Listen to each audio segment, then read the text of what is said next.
What's your take on him, Otacon? I don't particularly like the guy. But it looks like we'll need his help with those ID guns.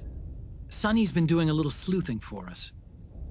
Drebin, a well-known gun launderer in war economy circles. He's a businessman who deals mainly in selling black market firearms to small PMCs and local militia. Somalia, the Balkans, Lebanon, Darfur, Chechnya, Timor, Peru, the Punjab, Kashmir, Colombia. This guy really gets around. How's he pull it off, anyway? You can create a non-ID gun by replacing the ID recognition chip with a counterfeit version. This enables you to bypass the ID recognition process and use the gun. The problem is that there's still a record of the chip being replaced on the system side. Drebin's an employee of AT Security. He must have connections on the inside erasing records for him. You think the Patriots are involved somehow? I'm not so sure. If the Patriots were running the system from behind the scenes, then a weasel like Drebin would be a real pain in their collective ass. Can he be trusted? Remember, Drebin's a green collar. He makes his living off the war economy. He doesn't let emotions get in the way of business, and he never gets his own hands dirty. The only thing he trusts is money. I share your concern, but what if we keep him at arm's length? Use him only to get intel and the supplies we need. Keep it strictly business. All right.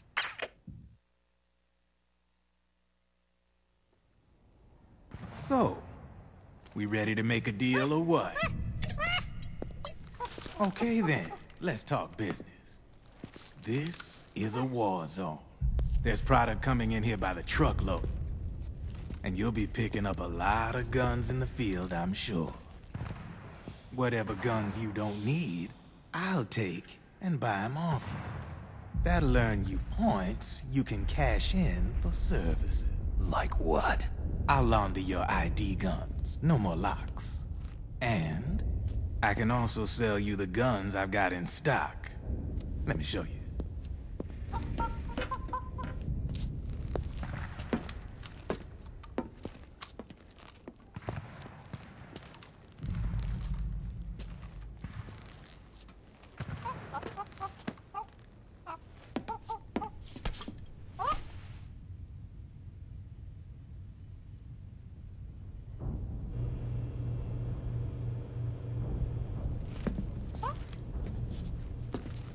To ensure you can use non-ID guns, I'm gonna have to suppress the old nanomachines you got in you.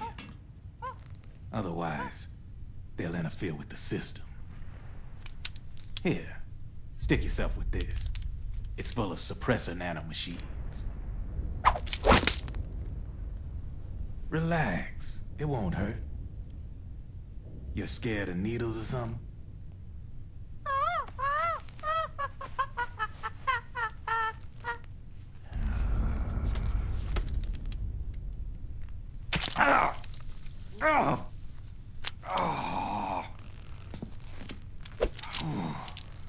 See? No sweat. Now you can use non-ID guns, no problem. Hey, be nice to our guest. Step outside.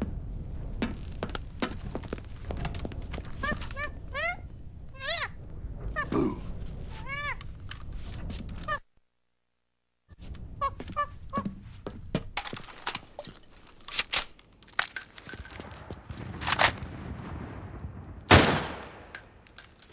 There you see? No problem. From now on, when you pick up an ID gun that says lock, you just let me know. You name it, I can launder it. Of course, it'll cost you. The going rate depends on the war price at the time.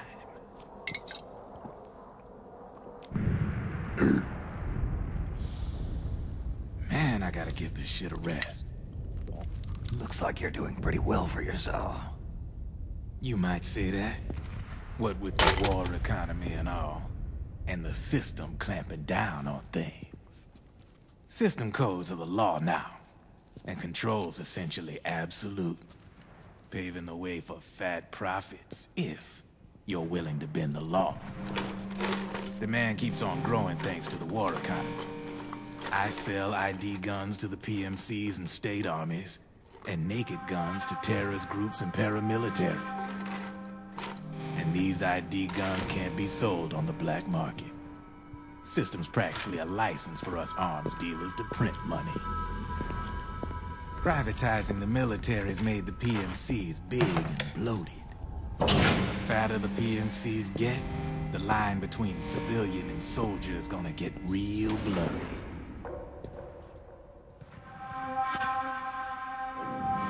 Sooner or later, the whole damn human race is gonna be green collars. More like we're all gonna be fighting proxy wars. But hey, this war economy puts the food on my table. You're a green collar too, aren't you? Yeah, it's in your eyes. You've seen a lot of combat. What makes you think you know me? Nothing to be ashamed of. I'm the same way. I grew up here too. I got no interest in the outside world. All right then. If you need me, holla. We specialize in speedy service. Catch my drift?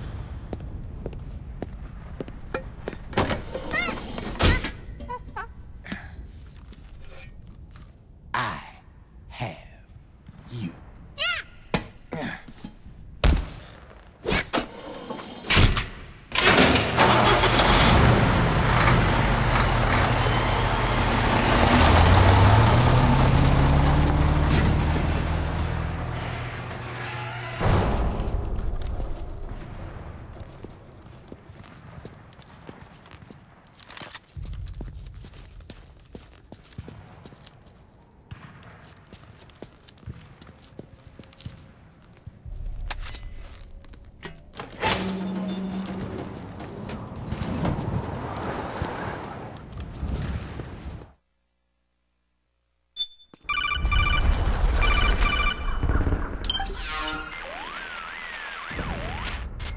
I know what you're thinking, but Drebin does have a point.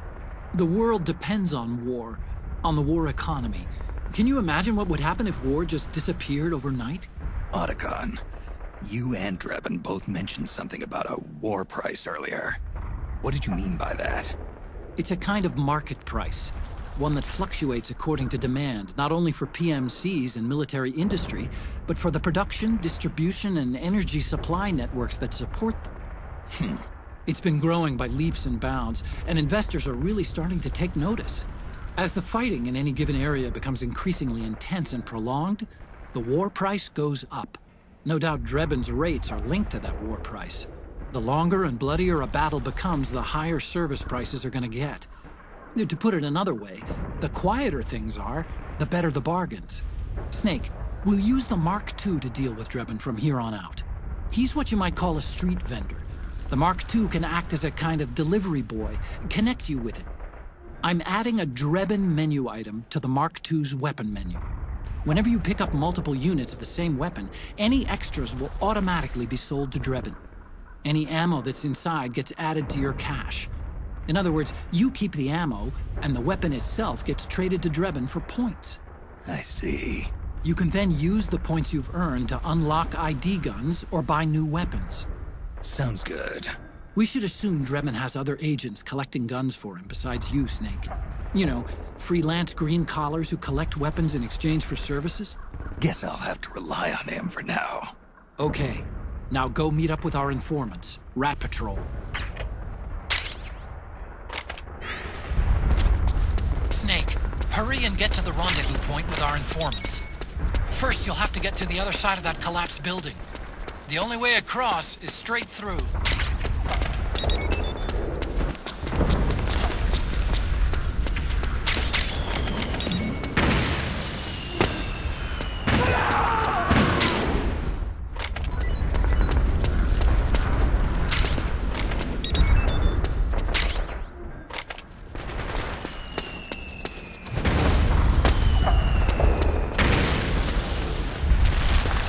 Careful, Snake. The walls could come down any second.